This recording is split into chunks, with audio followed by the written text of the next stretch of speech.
बॉलीवुड और south cinema में जब भी कोई बड़ा फेस्टिव वीकेंड आता है तो मेकर्स की धड़कनें तेज हो जाती हैं। हर कोई चाहता है कि उसकी फिल्म उस वीकेंड को अपने नाम कर ले। दर्शक सिनेमा घरों तक खींचे चले आएं और बॉक्स ऑफिस पर पैसों की बरसात हो। रक्षाबंधन का त्योहार भारत में इसी तरह का एक मौका माना जाता है, खासकर उत्तर भारत के मार्केट में, जहां इस दिन परिवार साथ मिलकर सिनेमा देखने निकलता है। इस साल यानी 2026 में रक्षाबंधन 28 अगस्त शुक्रवार को पड़ रहा है और इसके साथ साथ दक्षिण भारत में ओणम और वरमहालक्ष्मी जैसे त्योहार भी इसी हफ्ते के आसपास है। यानी एक ऐसा फेस्टिव कॉरिडोर बन रहा है जिसका फायदा उठाने के लिए एक दो नहीं बल्कि पूरी 4 बड़ी फिल्में मैदान में उतर आई हैं। जब इतनी सारी फिल्में एक साथ टकराने वाली हों तो जाहिर है कि हर किसी को नुकसान का डर सताने लगता है। आइए जानते हैं कि ये 4 फिल्में कौन सी हैं और इनके बीच का मुकाबला किस तरह का रहने वाला है।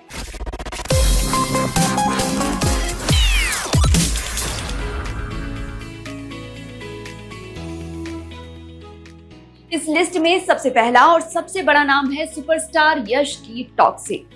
केजीएफ फ्रेंचाइज से पैन इंडिया स्टारडम हासिल करने वाले यश की ये फिल्म पिछले काफी वक्त से चर्चा में है और इसकी रिलीज डेट कई बार बदल चुकी है। पहले इसे मार्च 2026 में उगादी और गुड़ी पड़वा के मौके पर रिलीज करने की योजना थी, लेकिन मिडिल ईस्ट में अस्थिरता के चलते इसे टाल दिया गया।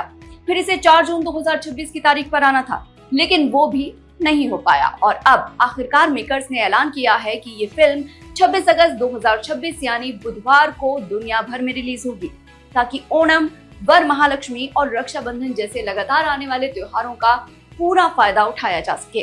टॉक्सिक को डायरेक्ट किया है गीतू मोहनदास ने, जो अपनी फिल्म मुथोन के लिए फेस्टिवल सर्किट में पहले ही अपनी पहचान बना चुकी हैं। टॉक्सिक एक पीरियड गैंगस्टर फिल्म है जो गोवा के एक काल्पनिक दौर में सेट है, जहां एक ड्रग कार्टेल शानदार बीचेस और रंगीन संस्कृति की आड़ में अपना जाल फैलाए हुए है। यश इस फिल्म में डबल रोल में नजर आएंगे और उनके साथ स्टार कास्ट में शामिल हैं कियारा आडवाणी, नयनतारा, हुमा कुरैशी, तारा सुतारिया और रुक्मणी बसंत। फिल्म को कन्नड़ा और इंग्लिश दोनों भाषाओं में एक साथ शूट किया गया है, जो भारतीय सिनेमा में एक दुर्लभ प्रयोग है। फिल्म के बजट के बारे में कई तरह की बातें हैं। इसे 500 से 1000 करोड़ रुपए के बीच बताया जा रहा है। असली आंकड़ा जो भी हो, ये तय है कि ये भारत की अब तक की सबसे महंगी फिल्मों में शुमार हो सकती है।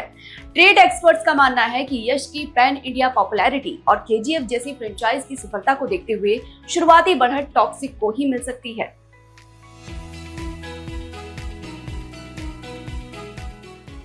दूसरी बड़ी फिल्म है ईठा, जिसे बना रहे हैं दिनेश विजन। इसके डायरेक्टर हैं लक्ष्मण उतेकर, जो हाल ही में अपनी सुपरहिट फिल्म छावा के लिए मशहूर हुए हैं।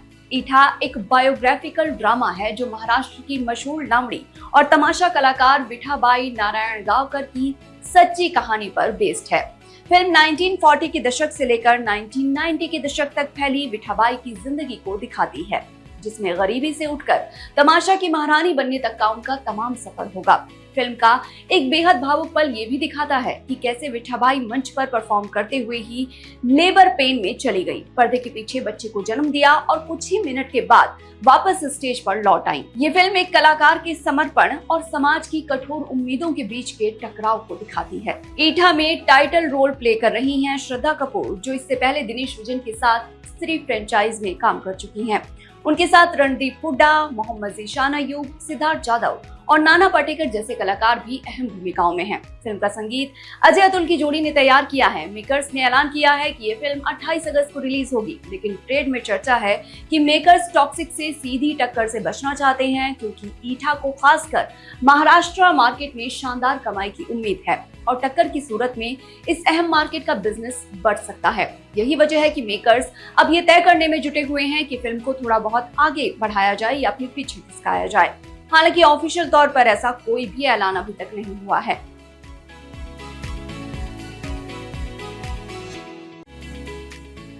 इस लिस्ट में तीसरी और सबसे नॉस्टैल्जिक फिल्म है खोसला का घोंसला 2, जो 2006 की कल्ट क्लासिक कॉमेडी खोसला का घोंसला का सीक्वल है। 20 साल बाद वापसी करने वाली ये फिल्म भी 28 अगस्त 2026 को ही रिलीज होने वाली है और दिलचस्प बात तो ये है कि इस पूरे क्लैश में सबसे पहले रिलीज डेट बुक करने वाली यही फिल्म थी। मार्च 2026 में ही मेकर्स ने इसकी घोषणा कर दी थी। फिल्म को डायरेक्ट किया है प्रशांत भाग्या ने, जबकि ओरिजिनल फिल्म दिवाकर बनर्जी के डायरेक्शन में बनी थी। फिल्म को प्रोड्यूस कर रहे हैं भूषण कुमार और कृष्ण कुमार टी सीरीज के बैनर तले। सबसे खास बात यह है कि इस सीक्वल में लगभग पूरी ओरिजिनल कास्ट वापसी कर रही है।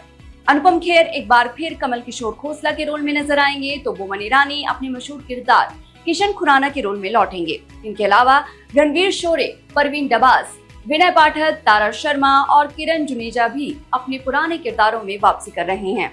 रवि किशन ने भी फिल्म में एक अहम भूमिका निभाई है। अनुपम खेर के लिए ये फिल्म खास इसीलिए भी है क्योंकि ये उनके करियर की 550वीं फिल्म है। भले ही ये फिल्म बजट के लिहाज से बाकी तीनों फिल्मों जितनी बड़ी ना हो, लेकिन ओरिजिनल फिल्म की जबरदस्त लोकप्रियता और नॉस्टैल्जिया फैक्टर की वजह से इससे भी उम्मीदें कम नहीं हैं।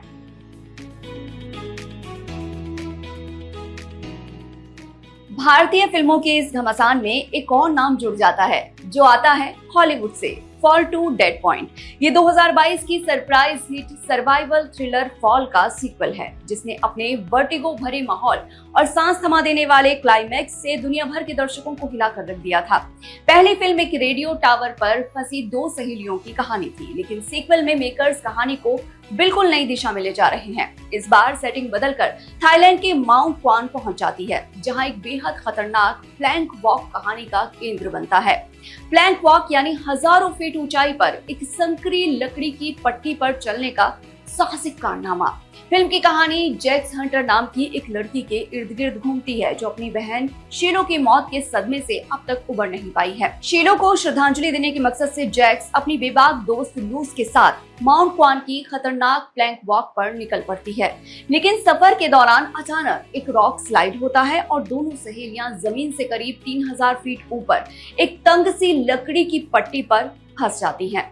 यहीं से शुरू होती है जीने और अपने डर से लड़ने की एक रोमांचक जद्दोजहद। फॉल टू डेड पॉइंट को डायरेक्ट किया है भाइयों की जोड़ी पीटर और माइकल स्पीरिंग ने, जो इससे पहले प्रीडेस्टिनेशन और जिगसॉ जैसी फिल्में बना चुके हैं। फिल्म की स्क्रिप्ट लिखी है खुद ओरिजिनल फॉल के क्रिएटर्स स्कॉट मान और जोनाथन फ्रैंक ने, जिसे फ्रेंचाइज की मूल भावना बरकरार रहने की उम्मीद है। लीड रोल में हैं हैरियट स्लेटर और आर्सिमा थॉमस, जबकि टॉम ब्रिटनी भी एक अहम रोल में नजर आएंगे। दिलचस्प बात यह है कि ओरिजिनल फॉल की दोनों लीड एक्ट्रेसेस ग्रेस कैरोलिन करी और वर्जीनिया गार्डनर भी इस सीक्वल में लौट रही हैं। हालांकि उनके किरदारों को लेकर अभी सस्पेंस बनाए रखा गया है। फिल्म को लायंस गेट डिस्ट्रीब्यूट कर रहा है और ये 2 सितंबर 2026 को रिलीज होगी, यानी भारतीय फिल्मों के इस रक्षाबंधन ओणम क्लैश के ठीक अगले हफ्ते ये हॉलीवुड फिल्म भी भारतीय मल्टीप्लेक्सेस की उन्हीं स्क्रीन के लिए दावेदार बनकर आएगी, जिन पर टॉक्सिक, ईठा और खोसला का घोसला 2 जैसी फिल्में पहले से कब्जा जमाने की कोशिश कर रही होंगी। ऐसे में मल्टीप्लेक्स चेन्स के लिए स्क्रीन बांटना भी एक बड़ी चुनौती बन जाएगा, क्योंकि हॉलीवुड के फैंस के लिए ये फिल्म भी उतनी ही अहम है जितनी बॉलीवुड कन्नड़ा सिनेमा के दर्शकों के लिए बाकी 3 फिल्में। कुल मिलाकर अगस्त 2026 का आखिरी हफ्ता भारतीय सिनेमा दर्शकों के लिए एक दिलचस्प उलझन बनने वाला है। एक तरफ यश की period gangster action film toxic है, जो सबसे बड़े बजट और सबसे बड़े स्टारडम के साथ मैदान में उतर रही है। वहीं दूसरी तरफ श्रद्धा कपूर की भावुक बायोग्राफिकल ड्रामा ईठा है, जिसे कंटेंट के दम पर मजबूत वर्ड ऑफ माउथ मिलने की उम्मीद है। तीसरी तरफ खोसला का घोसला 2 है, जो नॉस्टैल्जिया और फैमिली कॉमेडी के सहारे अपनी जगह बनाना चाहती है। और चौथी तरफ है pure Hollywood style thrill. Trade में ये भी चर्चा रही है कि जिस तरह इतनी सारी बड़ी फिल्में एक ही हफ्ते में जमा हो गई हैं, उससे हर मेकर के लिए जोखिम बढ़ गया है। यही वजह है कि ईठा के मेकर्स अपनी तारीख बदलने पर विचार कर रहे हैं। ये पूरा घटनाक्रम दिखाता है कि आजकल बॉक्स ऑफिस पर सिर्फ अच्छी फिल्म बनाना ही काफी नहीं है, बल्कि सही रिलीज डेट चुनना भी उतना ही अहम हो गया है। आखिरकार 26 और 28 अगस्त के इस भीड़ भरे वीकेंड में कौन सी फिल्म बाजी मारती है और किसे अपनी तारीख आगे पीछे करने पर मजबूर होना पड़ता है, ये देखना काफी दिलचस्प रहेगा। फिलहाल इतना तय है कि ये रक्षाबंधन भारतीय सिनेमा के इतिहास में एक यादगार बॉक्स ऑफिस जंग के तौर पर दर्ज होने वाला है।